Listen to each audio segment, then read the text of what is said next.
All right, everybody, welcome in. My name's Joe, and let's play some chess.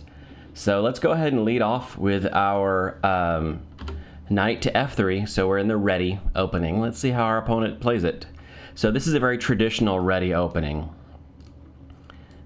Basically, we're gambiting a pawn here. And this is going to transpose us into basically a queen's gambit type position. We're not going to worry about anything on that particular pawn. We're just going to stop it from advancing. We don't have to. We're going to open up. In fact, I'm debating, can I just jump straight into e4? So this is one of the things that I still struggle with from time to time. Do I grab e4 or do I just play e3? I think I'm going to grab e4. I'm ready to grab back the pawn here. Let's just go ahead and do that. Nothing stopping us from doing that right now. And here we are in kind of a queen's gambit. The only thing we haven't done yet is we haven't played d4 yet. Will we get a chance to play it? I don't know. Probably not when I look at things. This queen is going to rotate around, so it's going to undefend this for a second. So maybe we just play d3 as if we were playing a King's Indian style. That does make a hole here, and my opponent can grab it.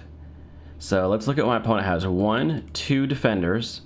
I have 1, 2 defenders. No, 3. My opponent has 3 defenders. So no, we can't go d4, right? Count the control. So my opponent has 3 pieces with control. I only have 1, 2 pieces with control, so I don't have control of that square. This bishop would have to get involved at some point in time before we can claim control of that square, and my opponent is making sure that they have solid control over that particular spot. I think now we just castle. I'm looking at the squares this bishop can go to, and before we do anything, let's stop this bishop from getting into the game. If it were to come here, we just trade it off. And if it comes here or here, we've got that covered. Now this is a pretty aggressive h-pawn move. I'm going to go ahead and castle. This does give me access. Can my bishop sit over here?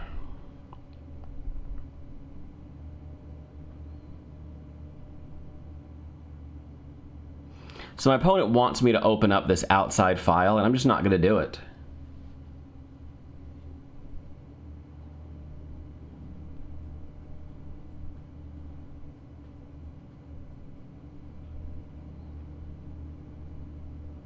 So I'm looking at a couple of things. Number one, what happens if I grab here?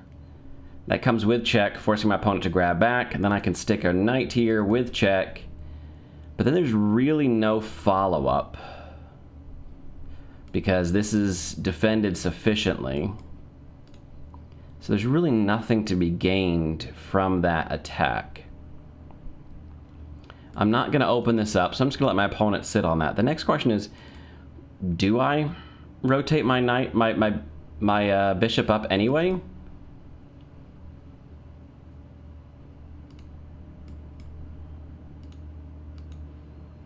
I'm going to say no for now.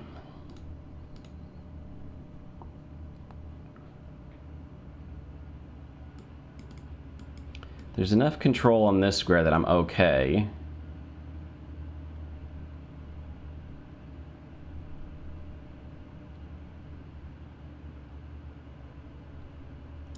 So I'm scanning the board here. My opponent has this aggressive attack, but again, this is hanging, but I'm not going to grab it because that opens up this outside file, and I'm just not in the mood to do that right now, not since I've already castled into it. My opponent's going to push his bishop back. No. This is an undefended knight, and the rook is hanging at the end of that line. So how can I defend that knight? Oh, I was going to put my bishop there anyway. Question is, do I put the bishop there or here? I think here. That's where the bishop wanted to go anyway. On this long diagonal. Then we'll rotate our rook out of the way somewhere, and I'm trying to decide where this rook wants to go.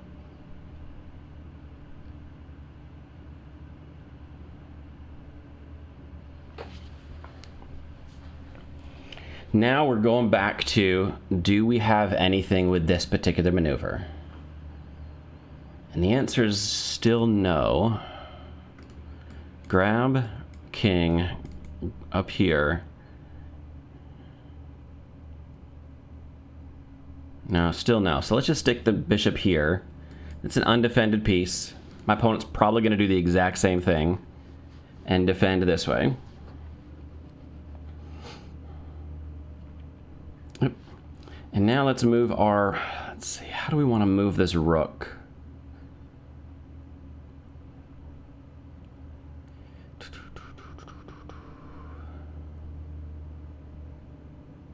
I think let's just start here on B1. It's not a great square, but this is what I'm looking at.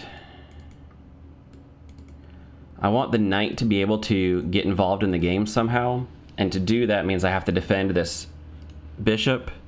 Maybe sticking my queen up might be a better way. Maybe I should have done that. Maybe I should have brought my queen into the game first, and then use that to defend the bishop, and then start pushing. Okay.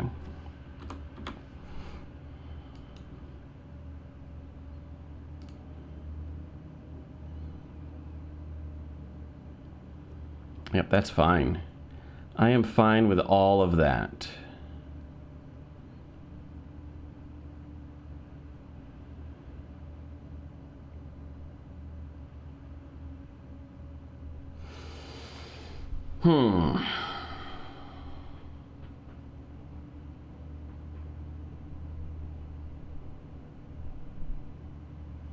We're stopping our opponent from castling, but I could put my bishop here to stop the opponent castling both sides, but that's an undefended piece, and I'm not ready to do that yet. So let's go ahead and open up some files on the queen side.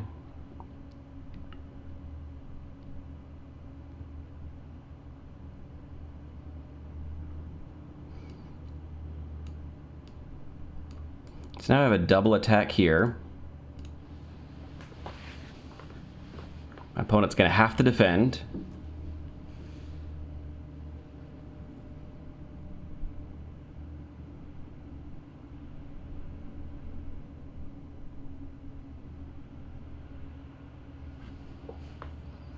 Oh, man. Oh, I was really looking at something like this, but that doesn't work.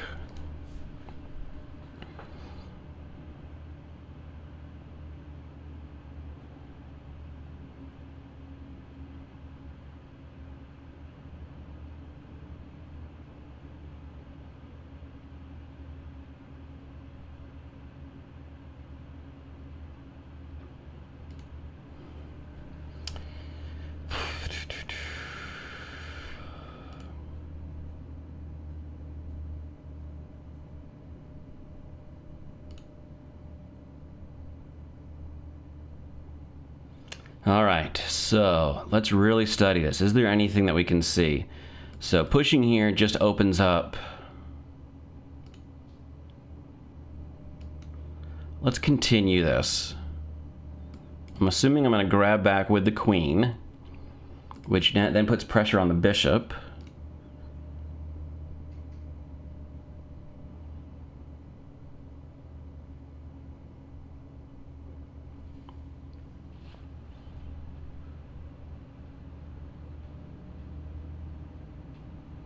I don't know, guys. This got complicated real fast, and I enjoy it. I enjoy how these games go.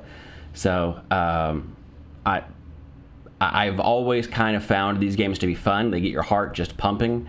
You know, they're exciting to play, and I hope you enjoy them. I hope you enjoy how we go through them. My opponent has plenty of time on the clock, so there's no danger of them flagging. We do have that 5-second increment. This is a 10 plus 5, so as the game develops, you know, we get a little bit of increment back. So if we get ourselves in a position, we can repeat moves a couple times to get a couple of seconds back if we need to. We can pre-move and get a couple seconds back if we need to.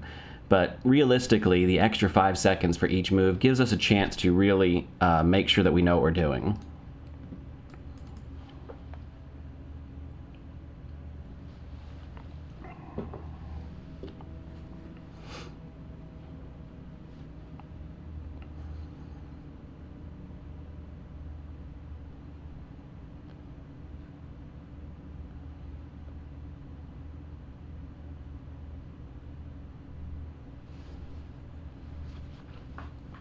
And now our opponent can't castle either way, because if he were to castle this way, he walks right into a massive checkmate. So my opponent's king is stuck in the middle of the board, which means we probably want to start busting open the center. And that's exactly what we're going to do.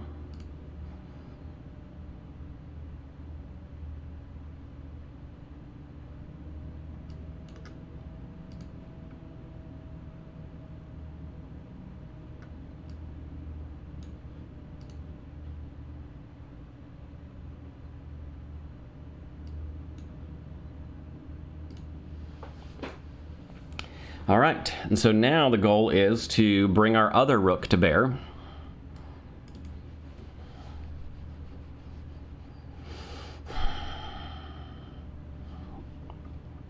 There is this option, which gives us access to that backwards pawn, but I don't know that that's really much of a threat at this point in time.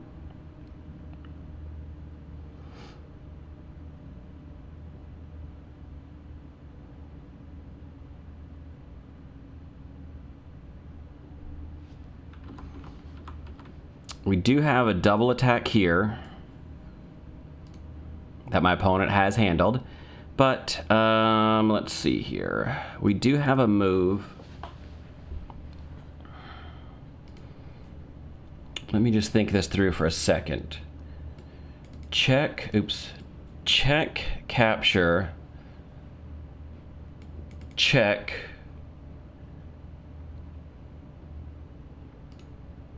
That just ends up trading all of these, and I win this pawn at the end of the day. Is that worth it?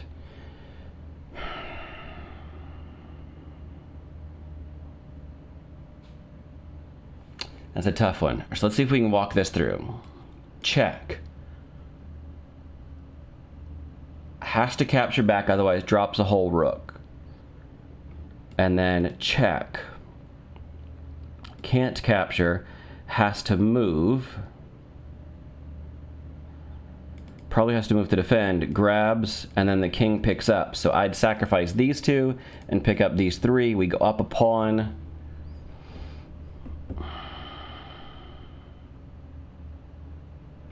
All right, what if we go check?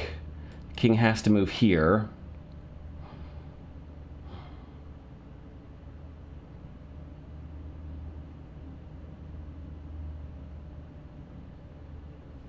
And then we double up. What happens if he pushes past? But if I go here, check, he slides forward, and then he pushes the pawn up. That causes problems. All right, let's go. Oops, not that route. Let's do this. It's not my favorite move order, but it does get enough of the job done. So we won the pawn, and now we can bring the other rook into the game.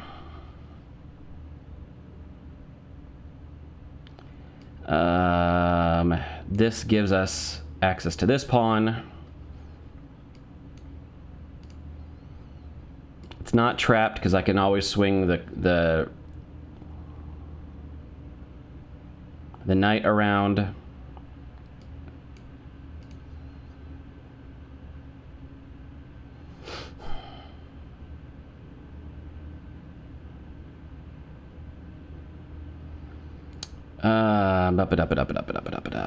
Let's see. Would you continue to drive the king this way, or do we go after the knight first? The knight would have to go backwards or come forwards, and then we can pin it with the thing. All right, let's do that. Let's drive the knight.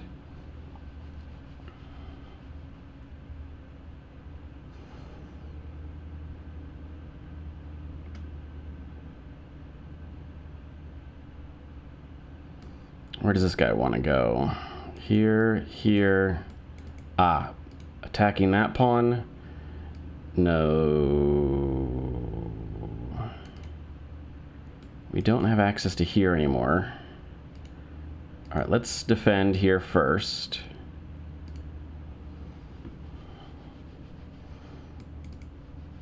And then we can slide the king up and keep defending.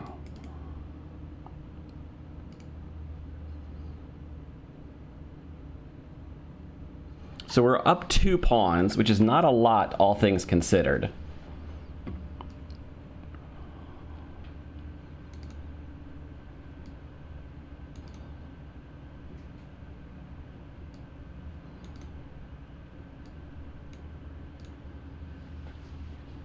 Just repositioning our knight.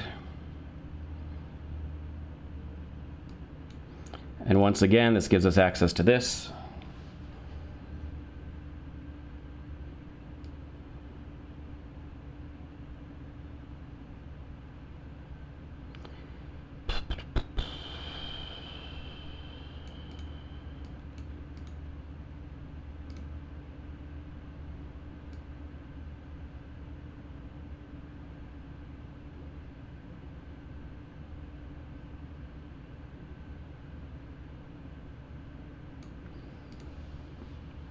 If he pushes, we can just grab. Hell, if he pushes, we can push past.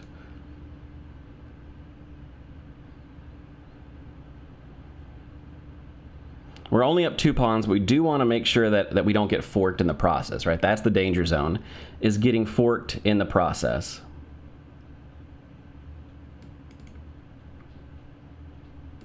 Take, he's going to have access to down here. So let's move our king into defend.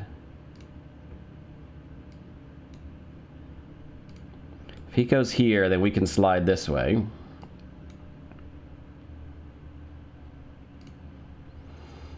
He takes here, we come push up.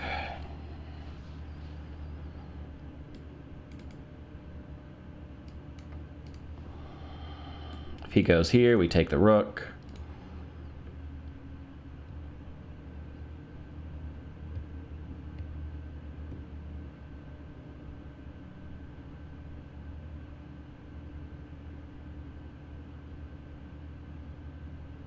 And we have connected passed pawns, and let's see if we can do something with connected passed pawns.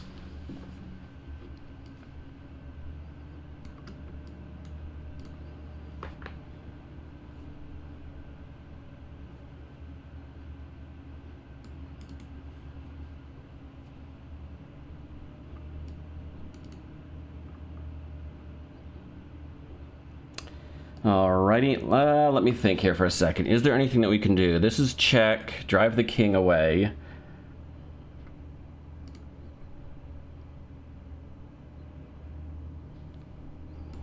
And then bring our king back over here. This knight it just makes me nervous because you can get forked really quickly, and I just want to make sure I don't end up in that kind of position.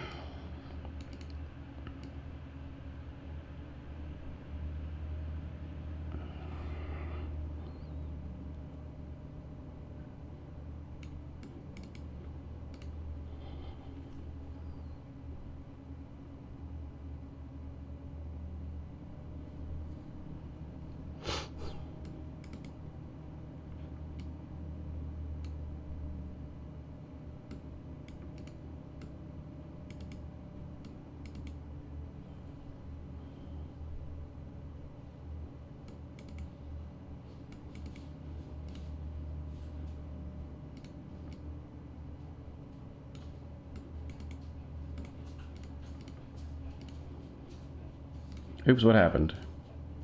Cancel. What happened? Why am I on the clock? What happened here? That was weird. That was a weird thing.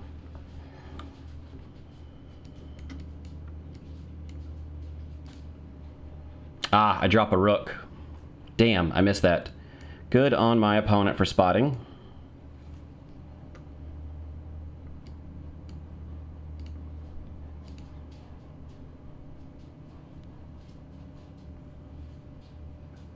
I missed that.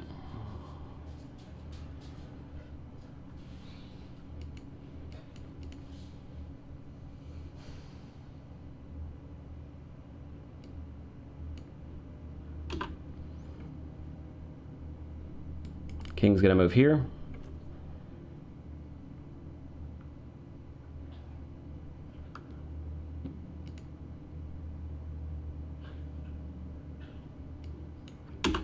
He's gonna move here. He can't move there.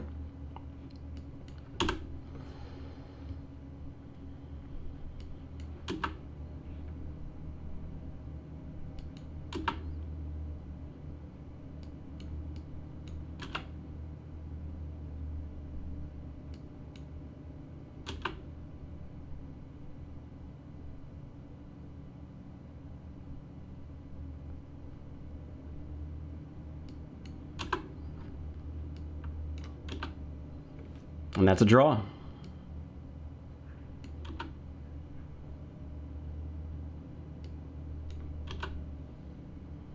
It's not a draw anymore, though, unfortunately.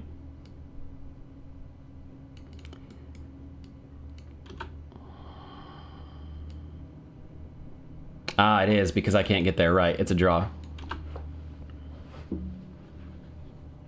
Well, I dropped the rook. I dropped the rook. That's what killed me right there at the end. Let's go back and let's go back here to the end game. Right here. Now, let's see. What did I miss?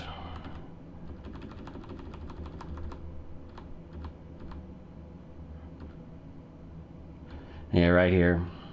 Right about here. Yep. Because now he has... Well, I guess I could shift here. Now then he starts picking up pawns. Yeah. Yep. So right here,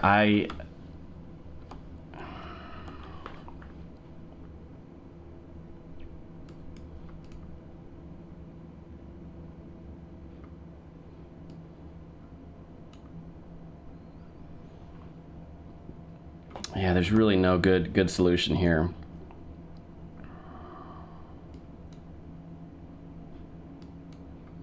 Either way, I drop that rook. Okay, so...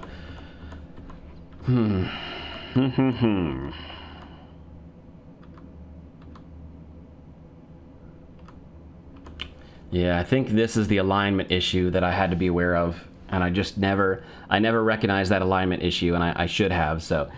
alignment issues are the deable.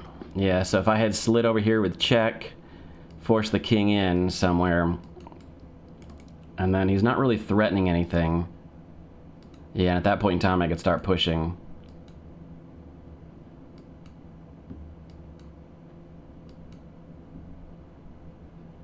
I could probably even... No, I can't cover because he has 2 attackers. So yeah, just hide. And then just keep pushing. That's defended. Interesting.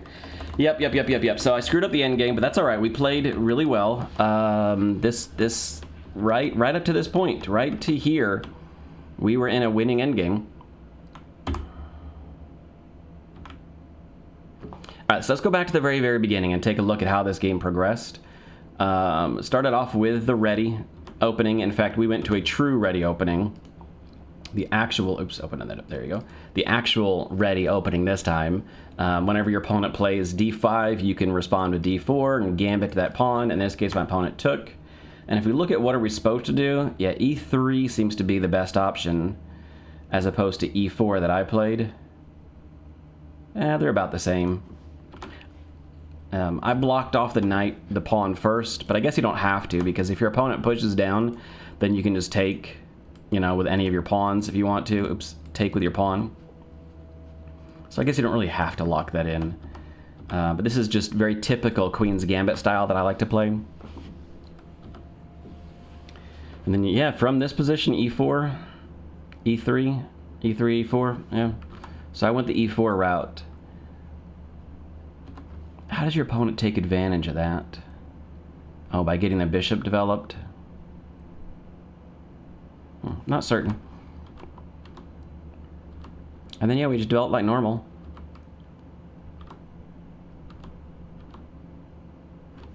So this is... I could have taken this at any point in time, but this does allow for these kind of tactics. Notice that my knight is now under attack, and so I have to do something about the knight. You know, that's a defended square, so I guess we're good there because that's defended.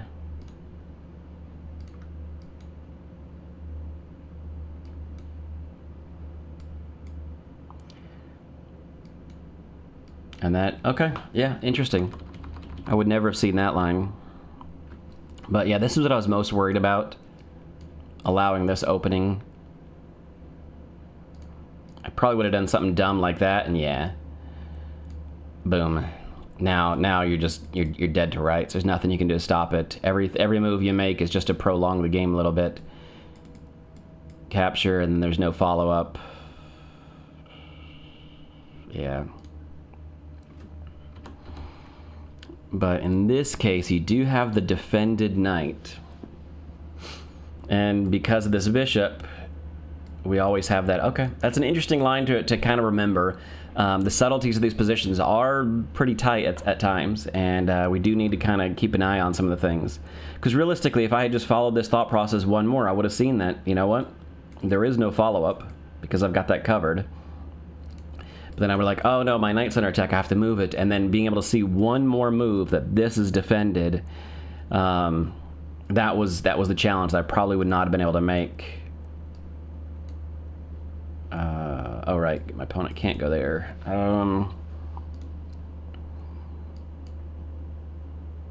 Yeah, I don't know. Alrighty, so maybe I was worried about that, but I guess it never needed to be.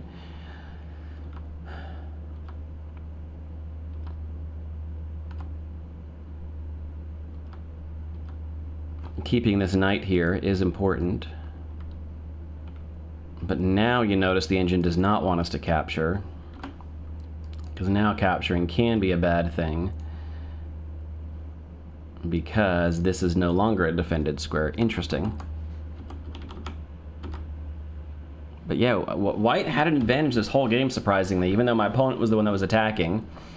We defended really well. I'm really happy with how I defended. Yeah, the queen up probably would have been a better move than what I did, because eventually I wanted to put that rook back there.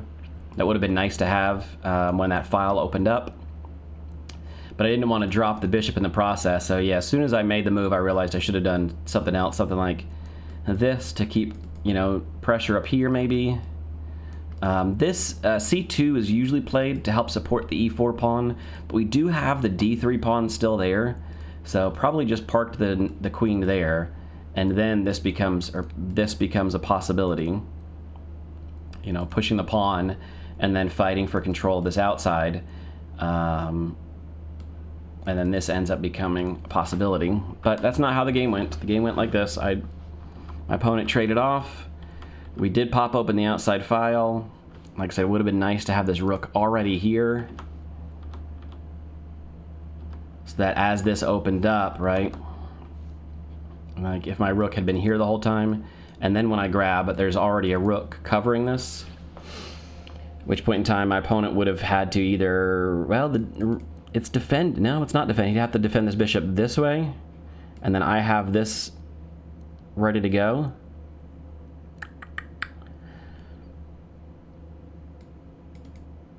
Capture my rook. Capture the bishop. Yeah, that would have been a fine trade. Yeah, so up here, rook, bishop. I'm down an exchange, but no, then my queen hangs. Interesting. Okay, so it would have been a different position. It probably would not have been as clear as I'd wanted it to be. It just would have meant this rook was over here.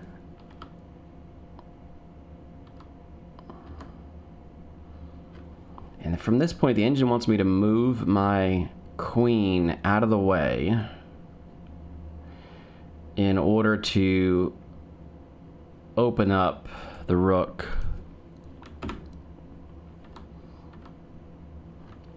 Yeah, I just wanted to put pressure on this outside, and I'm thinking that maybe I should have gone knight first,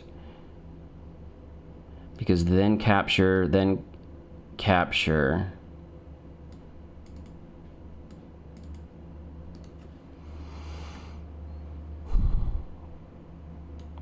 Grab, grab. My opponent will most likely have to grab here. And then, yeah, grab there. It's up in exchange. Interesting, interesting, interesting. This is why I like these games, y'all. This is really why I enjoy playing this.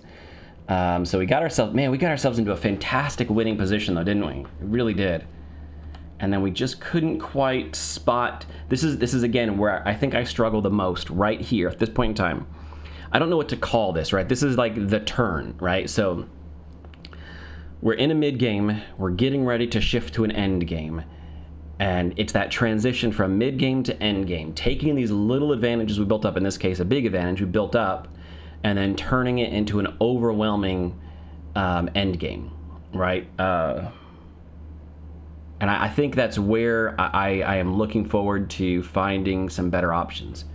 Because now I'm looking at this, like here, there's 2 attackers. We could easily stick a 3rd attacker on there.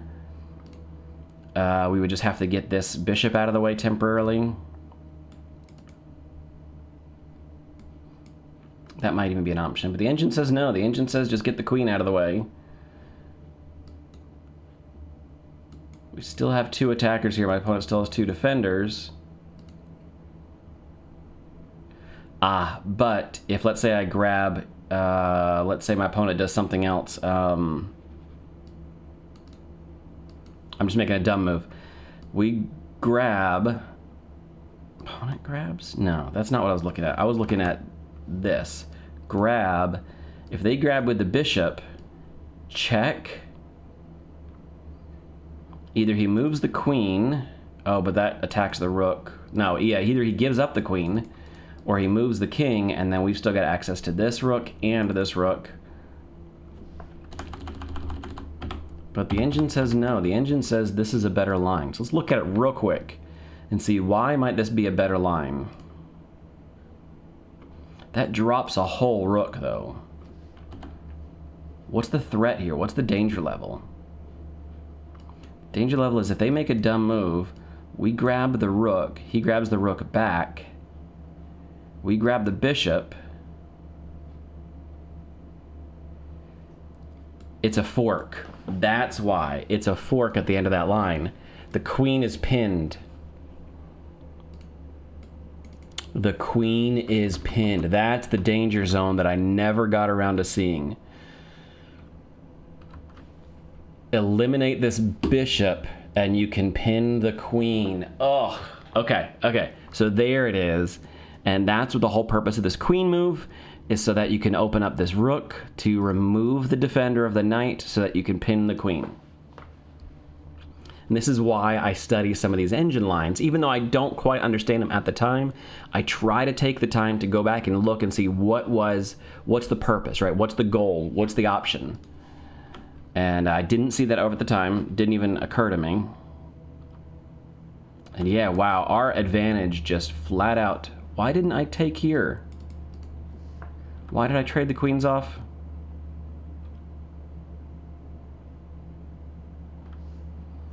Well, I made the right sequence of moves here. Wow, the engine agrees with me that I made the right sequence of moves here. So at least we found that, right? Put ourselves in a winning endgame, and then here we are at the endgame, and I just couldn't quite figure out how to turn an advantage into a win. We got so close, though, man. We really did develop all of this exactly the way we wanted it to. We put ourselves in the best possible position. Does not like that. See, I was thinking if I did something...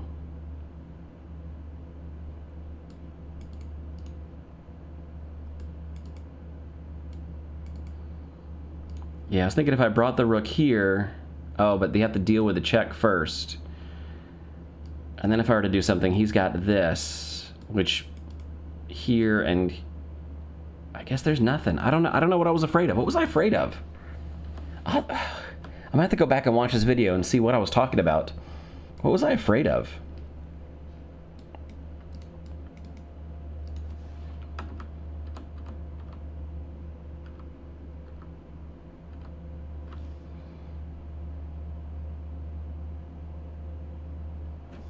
I don't know what I was afraid of here, guys.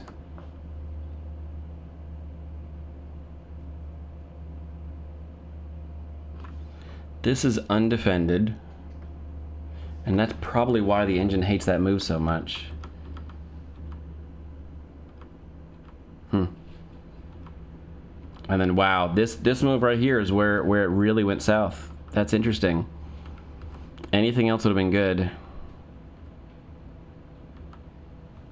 But my opponent did not react to it the way that he could have. Does this trap the knight? No. But it brings my knight and my rook close together, and that could spell danger.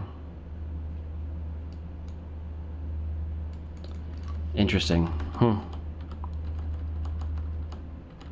So you see where I struggle. You see where my biggest struggles are. We got ourselves into this great position, and this is not the first time. We got ourselves into this great position, and then we just couldn't quite convert. We still got the stalemate in the end, the draw in the end.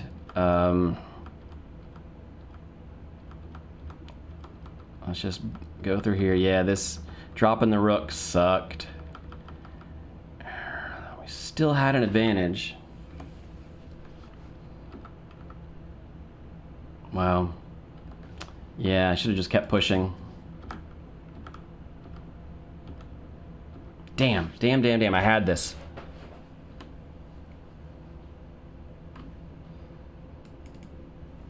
Ah. Because then if he goes, then you can defend it. Yep. Okay, so that's where we lost the end game right here.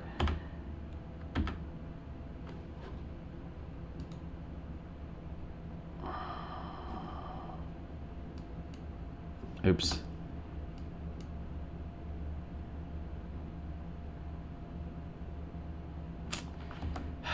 Man, that's so funny to me. Look at that. This is why it really pays to study these end games.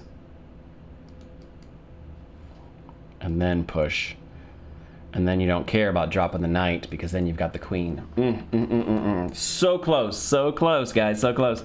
And then yeah, here it was a draw. Yeah, I should have just offered my opponent a draw the whole time. Oh well. That was a fun one, guys. I really enjoyed it. I hope you guys enjoyed it too. I hope this is the kind of the fun stuff that you guys enjoy watching. To me, these games are so exciting, and I hope to get better at them. I hope to find whatever that turn is, right? That mid-game to end-game turn, right? You know, you're playing and you're building up these advantages and then finding a way to turn that. But at this level now, I'm playing against opponents who are obviously good at what they do and successful, and they're not going to blunder quite as much, especially there at the end. And I've just got to find ways to make sure I don't be the one blundering, and I keep the pressure on, and I keep finding ways to make that turn and put ourselves into position for a fantastic endgame. But this was a success, right? We played a good game. We made some mistakes. We were still able to hold it to a draw. We had opportunities for a win, and we couldn't convert on them. That's okay, but this is still a fun game, still a success. So thanks for sticking around. I hope you guys enjoyed it, and I'll catch you guys next time. Bye.